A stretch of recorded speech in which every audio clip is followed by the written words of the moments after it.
I traveled to Italy several times as a child, but I never tasted Italian food. Not pizza, not pasta, not even spaghetti, except for one thing: ice cream. And I absolutely hated it. What I didn't know at the time was that Italian food would later change my life completely.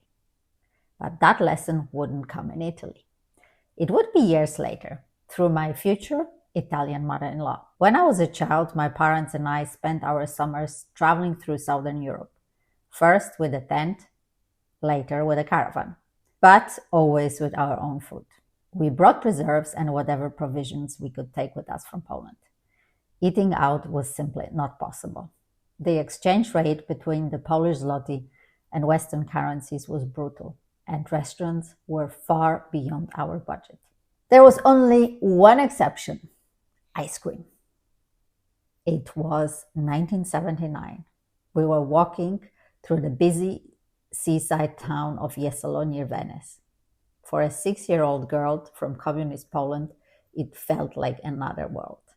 There were lights everywhere, music coming from bars, people strolling through the streets late in the evening, and gelato parlors on almost every corner. At that time in Poland, there was hardly anything to buy in the shops. Not much food and hardly any candies.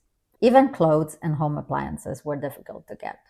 As bad as it sounds, there was actually one positive side to it: I didn't crave sweets. My mom baked cakes on weekends, but apparently that wasn't enough to turn me into a sugar addict. So when we walked past all those colorful displays of treats, I was strangely indifferent, except for one thing: a greenish ice cream. Pistachio. I had no idea what pistachio was, but the color fascinated me. For us, the price was absolutely crazy, but my dad bought me a crispy cone with one scoop anyway. I still remember his face when I tasted it, stuck out my tongue in disgust, and immediately handed it back to him. It was nothing like I had imagined. After that, I didn't return to Italy for many years. But Italy eventually came to me when I was 21, and strangely enough, it happened in Germany. Through my boyfriend at the time, who later became my husband for a few years, through his mom, Rosaria, and through an entire Italian family in Naples who loved food, but not just food, the best quality they could find. My first meal at my future in-laws' house was nothing like I had ever experienced before. It started with planning at least a day in advance. Not the kind of daily drama I was used to at home. What are we going to cook tonight? Instead, there was excitement, anticipation. Cooking often started hours before dinner. Almost everything was homemade, even the pasta or gnocchi. Often spaghetti with pesto genovese or spinach and gorgonzola, which are still two of my favorites. Sometimes rigatoni with clams, garlic, and chili, something that 30 years ago felt exotic to me. And always with freshly grated Parmigiano Reggiano. I remember my first dinner with Rosaria very clearly. I was convinced that pasta was the whole meal. After finishing my second serving, completely amazed at how delicious such a simple dish could be, and already stuffed like a turkey, I suddenly realized something alarming. The main course was arriving. It was saltimbocca alla romana. The name sounded lovely and mysterious. I had absolutely no idea what to expect. For me, it was culinary terra incognita. I had grown up in a house where the only meat that ever came out of a frying pan was pork schnitzel. But this was something else entirely: veal, prosciutto, and fresh sage, cooked in white wine and butter, served with a perfectly chilled glass of Pinot Grigio that my in-laws had brought back from a trip to Venice. They loved buying wine directly at vineyards, even in the southwest of Germany where they lived. And the sage was a revelation.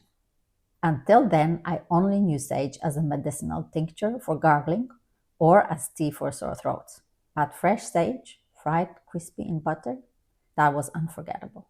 And the dinner still wasn't finished. In Poland, salad is served first or together with the main course. In Italy, it appears after the main dish, before cheese and before dessert. That evening, there was also a mousse au chocolat, Rosaria's specialty. At some point, I honestly thought the dinner would never end, but strangely, I wasn't worried about that at all. I was far too fascinated by all those flavors I had never experienced before. And eventually, a small glass of grappa appeared. Maybe two. Another discovery that evening. It's not that I didn't enjoy food when I lived at home, but I certainly wasn't a foodie. Still, my parents, especially my dad, always encouraged me to try new things whenever it was possible. There was never a special children's dish in our house. My mom cooked one dinner, and that was what everyone ate. My dad's kitchen activities were slightly different.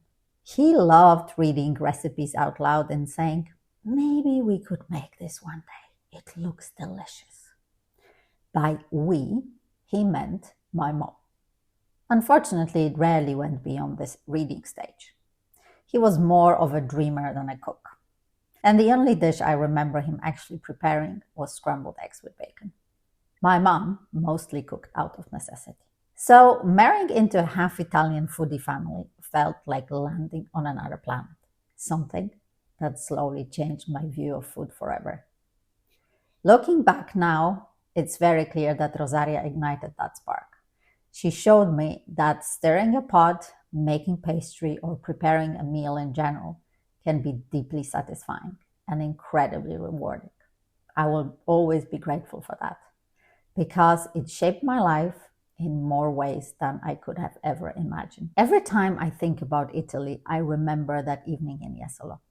A 6-year-old girl from Poland standing in a busy Italian street, holding an ice cream she didn't like at all. Funny enough, pistachio has become one of my favorite flavors.